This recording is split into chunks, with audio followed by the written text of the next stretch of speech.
Oh hi, I'm Bridget Empire, columnist for the Daily Caucasity and Tory MP for War Crimes on Sea.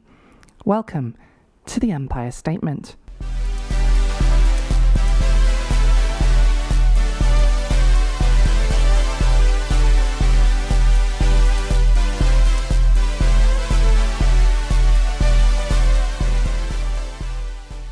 The Queen. Britain loves the Queen. The world loves the Queen. What's not to love about an old woman draped in blood diamonds and gold while giving speeches about how the nation needs to tighten their belt? While many countries around the world have decided they would be better off without a monarch, or alternatively, that their king would look better off without a head, after Britain flirted with republicanism following the Civil War, we welcomed back the son of the unfortunately headless Charles I, and we and our royal family have been thick as thieves ever since. Please don't look up any history between then and now, it'll ruin my point. So, to celebrate our beloved Queen's Platinum Jubilee, an occasion marking 75 years of her very own specific bottom leaving an imprint on the throne of the United Kingdom, I've been hired to recount to you all, the people of the world, why we Brits love our Queen, and why you should too. Today, we will be asking the questions on everyone's lips on the day of Queen Elizabeth II's Platinum Jubilee. How did the Queen get to where she is? How could the country cope with her gone? Why did she defend her nonce son? Sorry, I'm just getting a call. Apparently we can't put that in for legal reasons. Apparently Prince Andrew isn't attending the Jubilee due to catching COVID, so we're all supposed to pretend he doesn't exist. How convenient. So, new number 3. Why you specifically should love the Queen. Today, it's mandatory. Part 1. Where did she come from? Queen Elizabeth II, unelected Boogaloo, is the latest in a long line of very rich people in fancy hats we in England call monarchs, kings or queens depending on their sex. Historically, a queen, usually married to a king, will produce smaller, mini-monarchs called princes or princesses, the eldest of which is trained their entire life to sit on a big chair and wear an impractical hat. Think of it sort of like a family business for wizards, but somehow even less cool. And with much more incest. Elizabeth comes from a long line of such monarchs, and belongs to a subset of the family tree that was too German for English people to pronounce, and was thus renamed the House of Windsor, so that Americans could mispronounce it instead. This, of course, raised the level of English smugness to such a degree that we completely forgot her uncle had an agreement with Hitler to rule Britain for him if he won the Second World War. But not to worry. There were plenty more fascists in the family to go around. One even organised a coup against the government in 1974. What a bunch of scamps. The monarchy of the United Kingdom originated in the rule of Odin, all-father of the Aesir and one-eyed bad bitch of Asgard. Of course, England is not currently in Asgard, but given our history, we probably occupied it at some point. The Queen traced her ancestry from Odin, yes, really, through the House of Wessex, a post-Roman, pre-Norman kingdom in the south of England that resisted Viking rule despite the best efforts of the Danish, and through a long campaign of diplomacy, slaughter, and a smattering of genocide against the Welsh, founded the nation now known as England. Her most famous ancestor, Big Willie Bastard, then invaded this kingdom from his base in Normandy, northern France, because he was very upset all the other boys got to call themselves kings while he was a mere duke. After making up a story about the King of England promising him the throne on some hunting trip, which I'm sure is a very normal thing that kings definitely did, Billy Conkers invaded England just after they'd finished fighting off an army from Norway, and won the throne by default when someone shot King Harold of England in the eye. From then on, the dynasty founded by King Billy Norman has ruled this country with an iron fist, producing such classics as Henry I, Two King, Two Henry, Henry III, Tokyo Drift, King and Henry, Henry V, King and Henry VI, King 7, The Fate of the Henry, Hen 9, The Henry Saga, Henry X, and Henry Hobson Shaw, to name but a few. And just in case you were wondering how King William's dibs of the throne of England managed to last until modern times, luckily, it didn't have to. Because the monarchs of Europe came up with an incredible idea to justify their unlimited power to crush the poor under their boot forever. And this time, it was really bad to argue against it, because he'd be picking a fight with God himself. The diviner right of kings was an idea that held strong in medieval Europe and postulated that God himself gave kings the right to rule over their subjects. So, you got a problem with Liz? Better take it up with the big man upstairs. Now, obviously this concept lost some of its luster once we started giving kings exceptionally short haircuts in the public square. I mean, if God personally came down from heaven to fistfight Oliver Cromwell, that would have really sent a message to the parliamentarians. Alas, the idea has died a death, but it held for a long time, and the Queen is still here, so who is to say that God did not personally appoint her with a giant gold chair and a hat with a bunch of golden stones in it? It's not as if the hoarding of wealth and lack of care for the downtrodden in society is totally incompatible with the teachings of the Queen's best friend Jesus or something. Wait, did I read the Bible wrong? Elizabeth II was lucky enough not to have a brother, so she got to be king when Colin I died in 1952, and we've been lucky enough to have to look at her face on all of our money since. Part 2. What if she dies? What if I die? Oh God, what happens after we die? If Elizabeth II is not kept alive with the blood of her subjects forever to keep the dream of England living on and on into eternity, she will be succeeded by King Charles III. Charles, famous for having a much more popular wife who was chill with the gays and was killed under mysterious circumstances, is now married to the woman he cheated on her with for the entirety of their marriage. Charles III will be lucky enough to share his namesake with the King of England during the Civil War, who, of course, ended his life being killed for the glorious revolutionary triumph of republicanism. And his son, who was on thin fucking ice when we asked him for a refund on the whole republicanism thing. I'm sure nothing like that could ever happen again. As the old saying goes, history never repeats itself, never as tragedy, nor as farce. Unfortunately, Charles is a lot less popular than his mother, which is a pity really, for all his being a shit husband, forcing the UK government to keep funding homeopathy and the NHS, and influencing government policy behind the scenes in what could have easily been seen as a constitutional violation.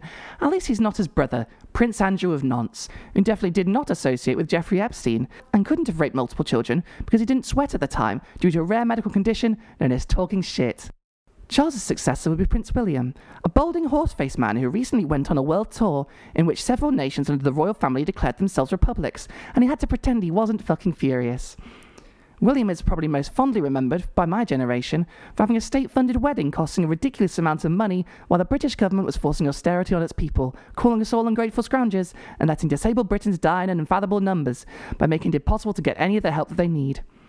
I'm sure when he comes to the throne eventually, we'll all remember how he partied, while the rest of us were told to starve and be grateful for it. But what about the Queen's territories? Elizabeth II is possibly the one person left in Britain that people don't universally despise. How does a nation survive without our one unifying figure? Well, Scotland wants out. Ireland is close to unification that has been in my lifetime, and the entire rest of the Commonwealth is basically looking at England like you look at your uncle at a wedding who's so drunk he doesn't realise he's thrown up on his shoes. So, Wales? It's you and me, bud. We're in this together, right? Please don't leave. Please. Don't leave me here alone. Everyone in this country is insane. Have you seen Boris Johnson? Can you imagine us dealing with that guy alone, please? We love you. Did we ever tell you we love your flag? The dragon? It's to die for. Please, we'll move the Houses of Parliament to Barry Island. Anything so we're not left with these Besides the logistics of who shall be next to leave their arse print in the big England chair, though, the royal family carries with it ownership of 6.6 billion acres of land and over $16 billion in properties, which obviously they need and could not be put to better use housing homeless people, growing food for a population in a cost of living crisis, making way for wind farms or rewilding. Even when the Queen dies, this delicious pile of stolen land and questionably acquired housing remains within the Crown. As it should be. And if you're worried that perhaps there's a lot of land for one family alone, feel relieved that she is in charge of fewer land than she was when she first came to power. I mean, truly the Queen has been humble in accepting the nations of the former British Empire cutting ties with their home country.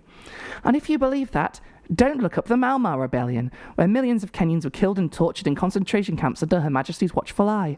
Although really, much of the honour for that particular affair should be given to our good old lad Winston Churchill. Speaking of well-loved public figures who definitely never did anything untoward, let's get to our third and final question for the day. Why do the British people love the Queen so very much? Part 3. Why we love the Queen. Now, the Queen might not be the cheapest date in the world. The monarchy costs the British taxpayer at minimum £345 million per year. You pay for class, right? The Irish president only costs £4 million a year. But does he drive around in a gold carriage and have generations of blood on his hands? Not as far as I know, so by default, the Irish are missing out on the pure clout of... Oh, hang on. I'm just getting a note here not to mention the treatment of the Irish in this video. Wait, did the British do something bad? Well, as long as the Queen didn't directly shoot anyone personally, I'm sure we can carry on. Anyway, the Queen surely, by nature of her fame and magnetism, drives up the tourist value of so many places around the UK, right? And in fact, if you add up the tourist money of every single attraction in the country with even the slightest connection to any royal and British history, then you could argue that the royals bring in £500 million worth of tourist money every year. It wouldn't be a great argument, but the point is you could make it if you wanted to, and Visit Britain, a website with no vested interest in getting people to spend money on British tourist traps, did just that in 2011. See? That's exactly the spirit and ingenuity that makes Britain great. They even played down that £500 million is only 0.3% of Britain's tourism industry, which would make it clear it contributes basically fuck all in the grand scheme of things. And sure, you have Buckingham Palace, a ridiculously large house in the centre of a city rife with homeless people who definitely couldn't use one of their 240 bedrooms instead of freezing out in the street. But it turns out that the Palace of Versailles, France's blood-soaked equivalent, actually brings in more tourist money per year than Buckingham Palace. Imagine being more interested in the history of a bunch of unelected toffs getting what they deserve instead of looking through the window from very far away as an old woman sips a cup of tea and enjoys being descended from mass murderers.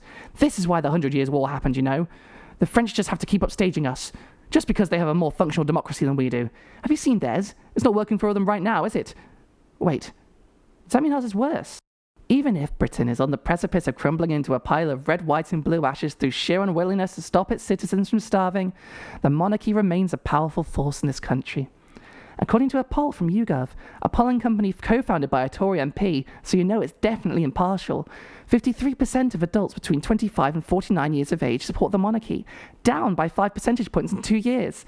But 81% of Britons over 65 back the monarchy, and they'll live forever, so there's no reason to worry about popular support dwindling anytime soon.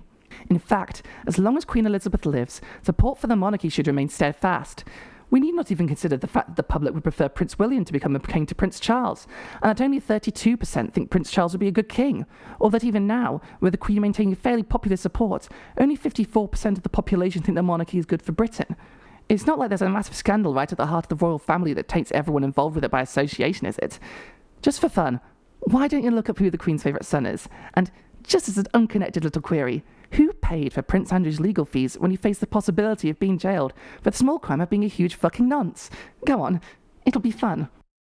So, why do Britons love our Queen so much? Well, here's the TLDR. Her ancestors killed a bunch of our ancestors and subjugated us for 1,000 years. In the meantime, God decided he wanted her there, and that anyone who didn't was going to be picking a fight with the big man in the sky. After that, republicanism didn't quite work out due to Oliver Cromwell being a giant fun-hating arsehole who did a load of horrific shit to the Irish. So we collectively hung our heads in shame and brought the monarchy back with some caveats. Then more caveats, we invited the Dutch royal family to give it a try instead. And basically, since then, it's just been part of the furniture. Never to be moved. So, even if you don't like the royals eating up a ton of money we could be using to feed the poor, owning a bunch of land and property we could be using to house the houseless, and even if you don't like the idea of a bunch of unelected inbreds getting to stamp you on your face forever, well, your opinion is invalid because of the right of conquest and the divine right of kings. And all of that means that the royal family should rule forever. They won in 1066 fair and square, and God agrees, so there's no reason to oppose them continuing on in perpetuity, right? Right? That's why we love the monarchy. And you should too. Thanks for watching.